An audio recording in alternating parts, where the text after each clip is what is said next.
Hi, I'm Michelle and I'm travelling around in a 1975 Toyota Coaster bus that I completely rebuilt pretty much by myself and come along on my journey as I travel around Australia with my two dogs, meeting people, telling interesting stories and seeing the sights. Today we're headed down Great Ocean Road from Bells Beach to Aireys Inlet. So this is Bells Beach. It's such a good surf beach because there's no sand, which means that there's no formation of sandbars here. And it was named Bells Beach after William Bell, who was the owner of the land before it became a public landowner, I suppose. Maybe Parks Victoria own it. There's a lot of amenities here, lots of car parking, really lovely place to be. But as you can see out here, you really don't want to swim at Bells. It's a really quiet, calm day today. There's a few surfers out, a few tourists around the place. But it's a black magnetic rock down there underneath. And no sand. So probably the only sand that you'll see is the sand here on the beach. And obviously that's come from the cliffs over time. Lots of walkways down, and of course they have the Ripple Pro here. You can see people standing up at another car park. Really cliffy, really high. But absolutely breathtaking and beautiful. So yeah, Bells Beach. We'll walk back to the bike because I'm on the bike today. Haven't left Geelong yet, but thought I'd take you for a cruise down the Great Ocean Road. Coming back to the bike. Lots of traffic around.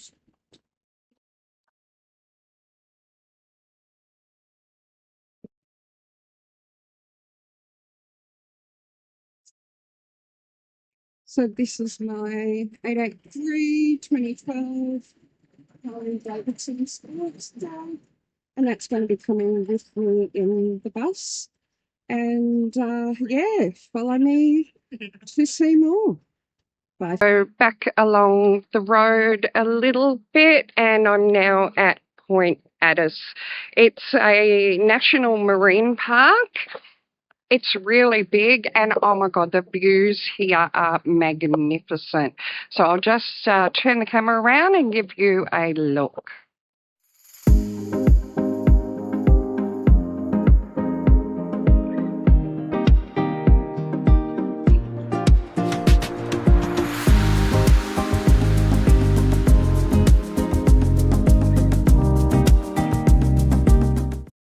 Take you down to the beach here because it's a nudie beach, and YouTube probably won't like it. So there is a sign here. During World War II, there was a gunner here, and they patrolled all the Southern Ocean and reported all planes and ships that came into the area. A bomber did crash at one point, and I think they lived. So let's go for a walk over to the other side. And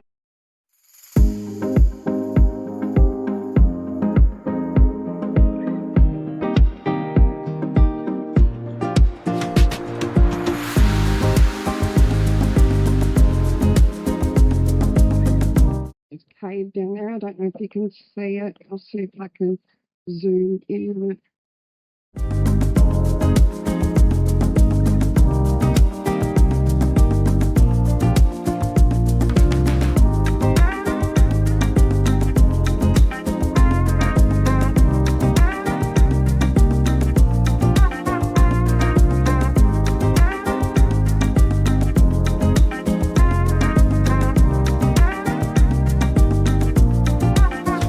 name's Corine. Corine, Michelle. Yeah. Lovely to meet you. Okay.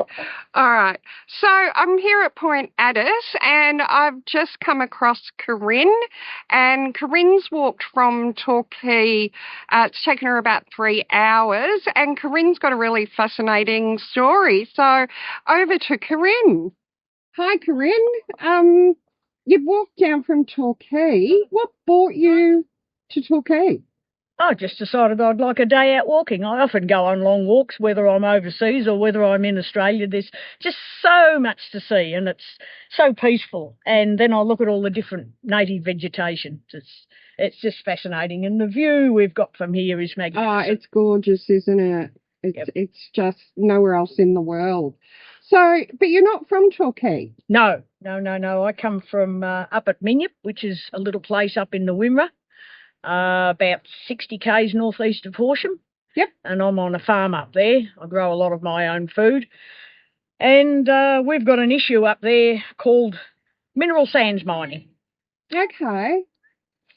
And it's doing what to the community? It's very, well, actually the mineral sands within the community isn't so divisive. Well, nobody wants it because we are a prime food production area. And the mineral sands means that the miners can just come onto your property, and you've got a choice. Well, it's really a rock and a hard place. You've either got to lease the land to them, or they buy it off you. Now, this happened with what was it when they were drilling into and it was corrupting the water. Fracking with gas. Yes. So it's akin to fracking? No, this is just straight mineral sands. About 25 metres underneath our farming soils, there are mineral sands, and that's a band of sand which is probably 5 to 10 metres deep. Yep. So the way they extract it is they remove the topsoil, then they remove the underburden, then they remove the overburden, and after that they've got a hole about 25 metres deep. And then further erosion? Not as such. Then they get into the sand band. Then they use a very simple centrifuge to extract the heavy sands, the mineral sands from the sands. Then they backfill the sands, which is still about 95% of the sand. Then they backfill the underburden, then they backfill the overburden, and then they backfill the topsoil. But this is on a massive scale. These pits will be about 300 metres wide and about 800 metres long. Oh, and wow. They are trying to convince us that they can rehabilitate that to usable farmland. I don't believe them. That was my next question. What does it do to the topsoil? Well, nobody really knows because it hasn't been done on such a grand scale. Oh, boy. They tell us they can renovate it, but historically, you go and have a look at the mess mining has left anywhere in Australia, and it's not a pretty picture, and very few people can run a usable farm there. Yeah, it just destroys everything, livelihoods, the community, the land, the whole kit and caboodle. Yeah, and they've had test pits in the last 5 years where this proposed mining is to take place, and the test pits have now been renovated. They've taken every care that they could. They've put on every soil improver, gypsum, you name it, they've put on there, and then they've grown a crop on it, and they said, look, we can grow a crop on it. But the neighbours have looked across and said, yeah, well, our crops are 3 times better. Oh, and I mean, farming is about, it has to make a profit. Yeah. You can't just farm at a loss all the time or you won't be in very much business. That's right, yeah. So we are really struggling to believe these claims that they can rehabilitate the soil. And once I get on the road, absolutely, I'm coming up to have a look at it and get it on film. Absolutely. But you've got another interesting component to your life. You're a trailblazer. Well, I was back in the 70s. Yes, I was the first female wool classer in Western Victoria. Wow. So what did it take to get there? Because the shearing sheds can be pretty... Back then, they were very male-dominated. Yep. And it was a very interesting journey. Yep. I just decided at the age of about 11 or 12, I said, well, I want to be a wool classer. Oh, beautiful. So my parents, when I became old enough to go to wool school at Warwick Nabil, it was a night school, my parents actually had to go to the school principal and get permission so that little Corine could go and join the wool school. And what did the boys think of you in the Oh, well, cheering they shed? didn't really know what to make of me, and neither did some of the other girls. But anyway, it turned out after the first year I was dux at the class, and I was on my way, and then it was another 3 years of night school, which I did at a tech school, which was the appropriate place to do a trade in those days, unless you went to do an apprenticeship. Then I worked in a wool store for a while, and then I just went off wool classing, and it was just the best life. You met so many interesting people. So did it take you around Australia, or you were based? Mainly Victoria, into South Australia, into New South Wales. But at the same time, when I was 19, I got my truck licence, so I did a lot of interstate work then as well. Yep. So you drove a truck? Just drove trucks for harvest. Things like that, and went fruit picking, and had 15 years as an itinerant person, and it's fantastic. Well, that's about to be my life. So. That's good. Yeah. Look, thank you, Corine. It's been a pleasure chatting to you today, and I hope you enjoy your time down on the Great Ocean Road. Yes, well, very shortly I'll walk the 3 hours back again, and by then it'll probably be getting near the end of the day and time for a beer. Oh, look, it's a beautiful day to do it. So, yeah, thank you very much. Thank you. Bye. All right, so Point Addis is a marine national park, and there's lots of reefs out here. It's really it's a great place to go snorkeling, and a lot of people do, but when they turned it into a marine national park, it really peeved off a lot of fishermen, because it's a great fishing spot as well. I'll just walk down this way and we'll have a look what's down here. It's just the most magnificent place, the Great Ocean Road. It's just one of the most beautiful places that you could ever see. And it's wild as well. You know, look at the cliffs all up there.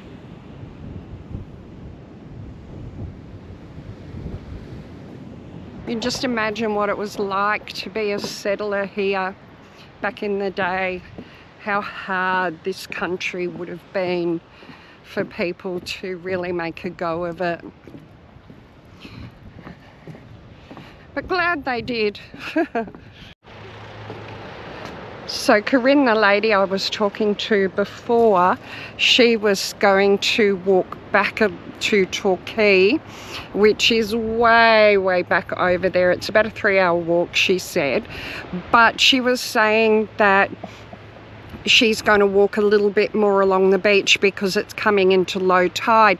And she was saying as she was walking along the Great Ocean Walk, every so often she'd walk through quite dense scrubland, and then she'd come out at this little beach, and there's just a little beach down here, and that's probably the type of little beach that she was coming out onto doing the Great Ocean Walk.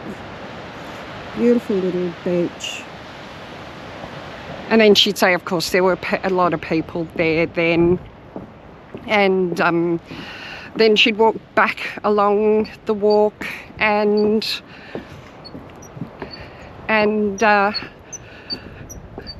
it would go back to scrub and bush, like she was the only person on the planet. I laughed then because a lady and her little boy walked past me, and kind of had a bit of a giggle that I'm walking along talking to a camera. So yeah, it's a bit weird, and the feeling is very weird. This is my first time out doing it, and yeah, there was a spot back up at Bell's where I really didn't want to talk on the camera because there were so many people around, and they probably think I'm mad.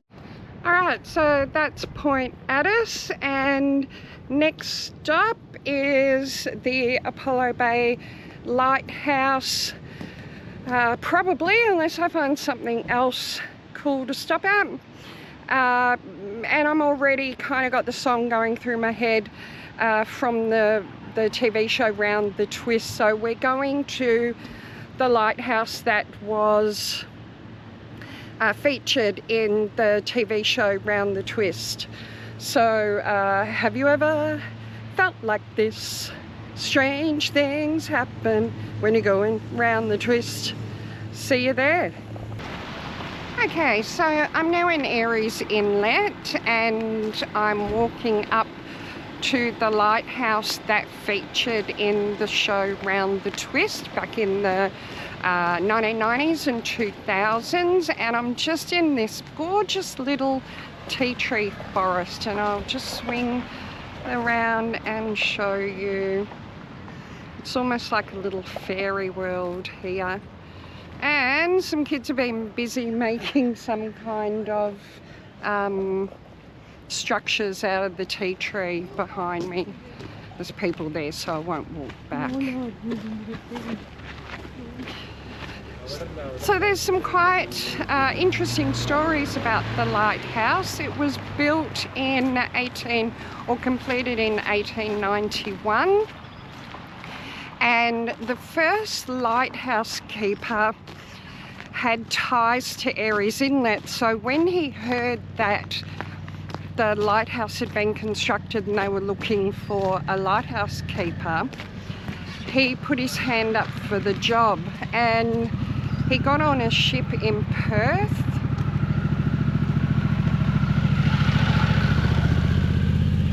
And apparently he fell from the crow's nest, and while he was in hospital recovering, rodents ate his feet. I don't know how badly, but he managed to get to Aireys and took on the job of the lighthouse keeper. And he had spent a few months or weeks here prior to taking on the job, and I'll just turn around so you can see the lighthouse behind me as we walk up to it. Anyway, back to the story. He liked the pub, spent quite a bit of time with his mates of a night time at the pub, and then when he started his job as the lighthouse keeper, he got a bit peeved and a bit lonely and decided that he needed to do something about it. So he scratched a little round hole in the painted glass at the back that shone straight down to the pub. Figured that he could go to the pub and be able to make sure that the light was still on. So he gets there and he's enjoying a few beers with his mates, and he's bragging about the fantastic job that he's done and that he can sit in the pub all night and he'll know if the light goes out. Well, it just happened that his boss was sitting in the pub that night, heard his story, and he got the sack on the spot.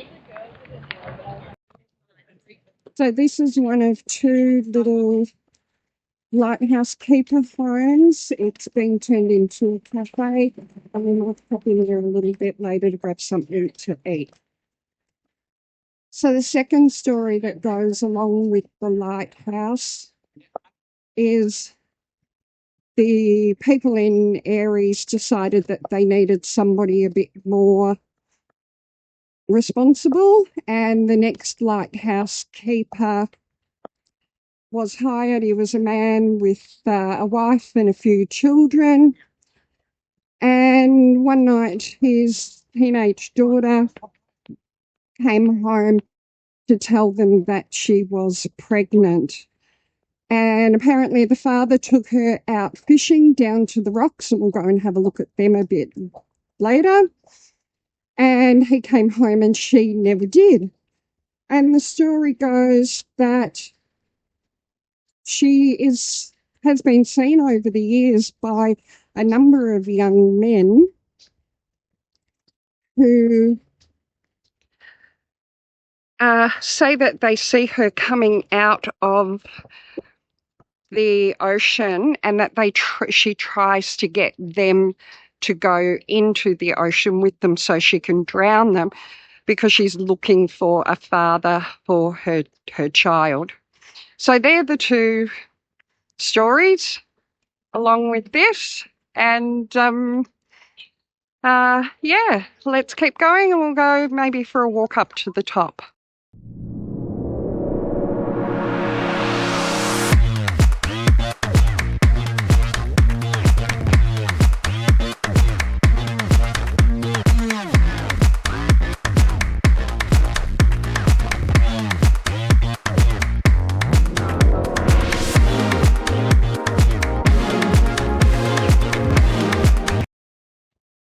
Okay, so I'm up on top of the lighthouse now, and wow, what a view. So it is a working lighthouse still, because this part of the Southern Ocean and the coast is just so dangerous for ships that they still need lighthouses.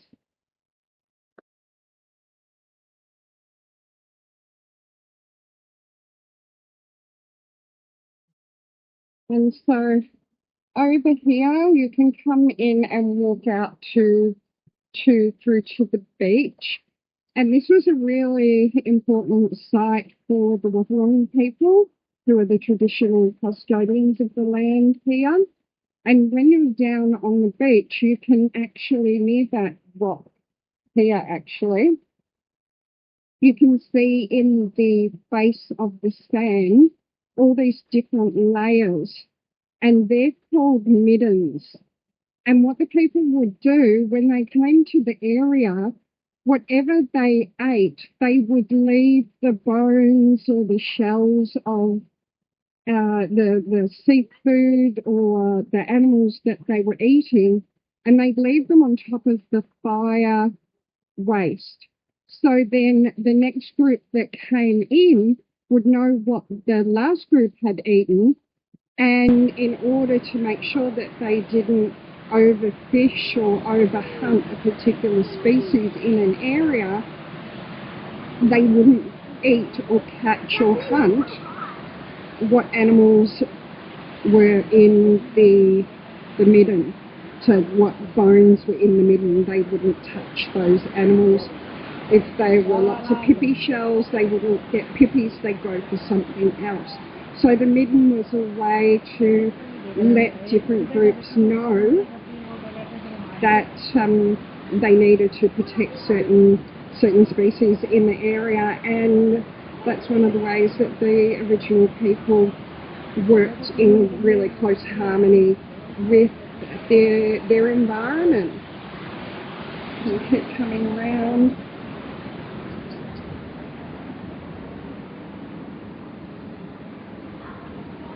And we photobombed. So this is one of the original lighthouse keeper houses, and that one down there is the other one, and then the cafe was the stables. So we'll just look at the views, just absolutely amazing. And when we had the Ash Wednesday bushfires here in Australia, Aireys was just decimated, and there I can remember seeing stories on the news where the people were all holding hands and going out into the ocean.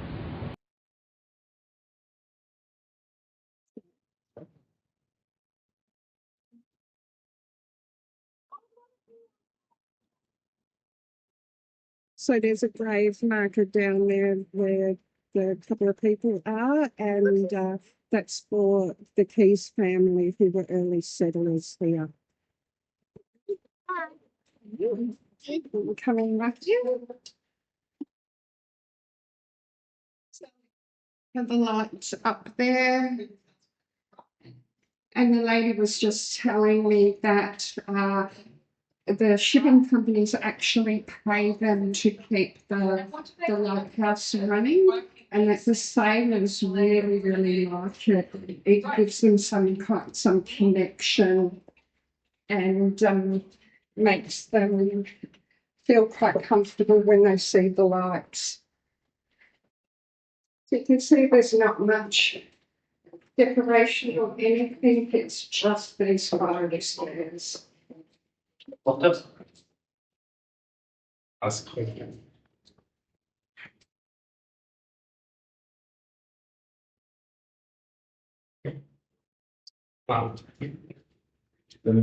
And oh my God, were my legs burning by the time I got to the top. And then there's little windows looking out. So that's one of the Lighthouse keeper original houses. So they've been dated around about the 1890s, as well as the lighthouse.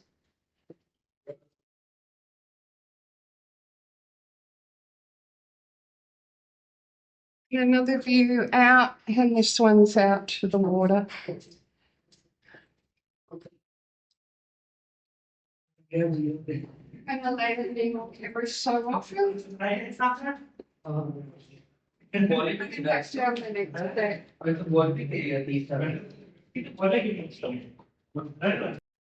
And then coming back down and out.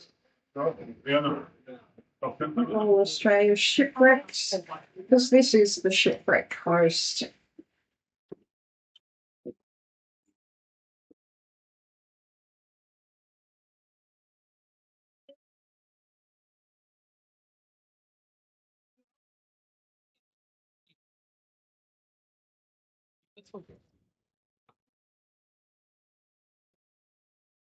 The dedication plaques to the lighthouse. And then this is down to the walkway that we saw from the very top. Probably won't go down there, there's so many tourists.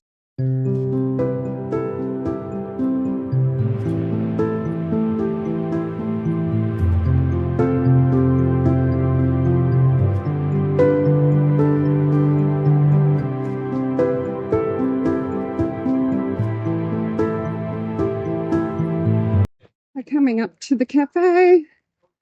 And boy, after the walk up there, I'm really hoping they also sell a beer.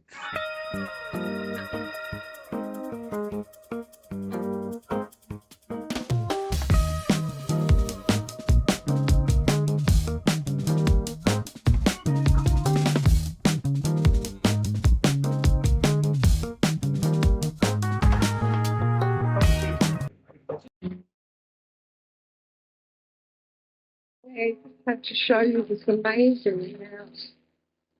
So it's just up from the lighthouse. There it is.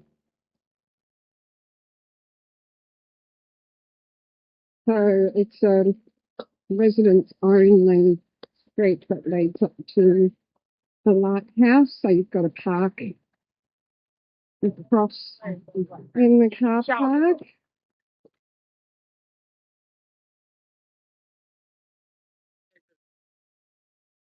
It's quite a nice walk up, and it's not steep or anything, just a little gradual stroll up.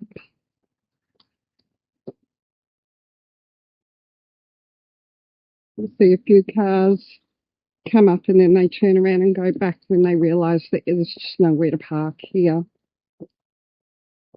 But we looked into a lot of these houses from the top of the lighthouse, and I did overhear a conversation.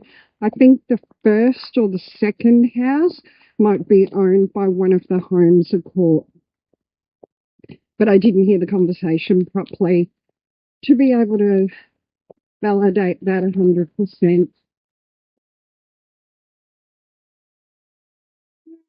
So I've done Bells Beach, Point Addis, Aireys Inlet, and we might call it quits on that one. There's the bike. I'm out of battery just about.